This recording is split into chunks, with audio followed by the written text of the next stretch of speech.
Hi, I'm Dwayne, developer advocate at GitGuardian. This video is a quick start guide for ggshield, the GitGuardian CLI. In this video, you will install ggshield, run your first secret scan, and set a pre-commit Git hook to help keep secrets out of your commits. If you're looking for an in-depth walkthrough of ggshield, you can find a link to that video in the description below. Before we get started, please confirm you have Python and Git installed locally.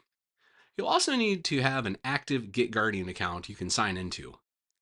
There are multiple ways to install ggshield, either through your operating system's package manager like Chocolatey or Homebrew, or the various downloads found in the ggshield release page on GitHub. But the most popular method, and the one we'll use today, is pipx, which installs ggshield in an isolated environment.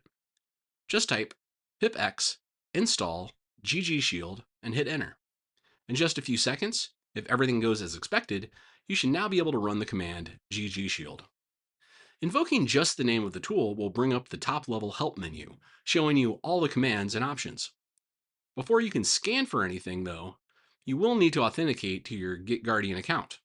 You can do that by running the command ggshield auth login. This will use a browser-based authentication flow and ask you to log into your GitGuardian account if you're not already logged in. And then it'll ask you to confirm you need to authenticate ggshield with the scope of scan. This is what we want. Confirm, and you're now ready to move on to your first secret scan. ggshield secret scan can target many types of things, from single files and archives to full directories and all of the commits across an entire project's history. For this video, we're going to use ggshield secret scan path to scan an individual file and then the whole directory that file's in. From your terminal, navigate to a directory containing a project you're already familiar with.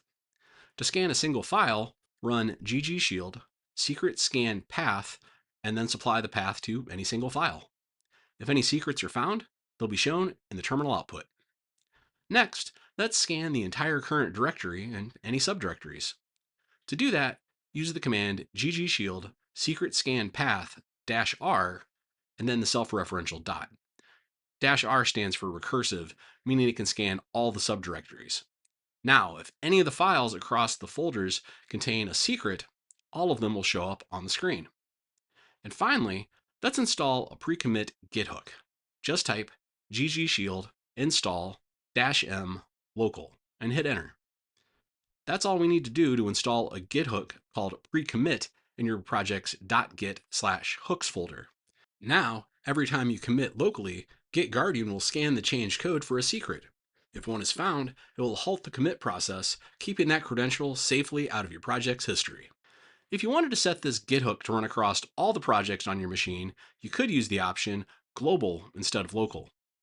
Hopefully, this video has helped you get started with ggshield, our CLI that extends the power of GitGuardian into your terminal. There's a lot more you can do with ggshield, and we do invite you to watch our deep dive video and explore our full documentation. And as always, keep your secrets secret.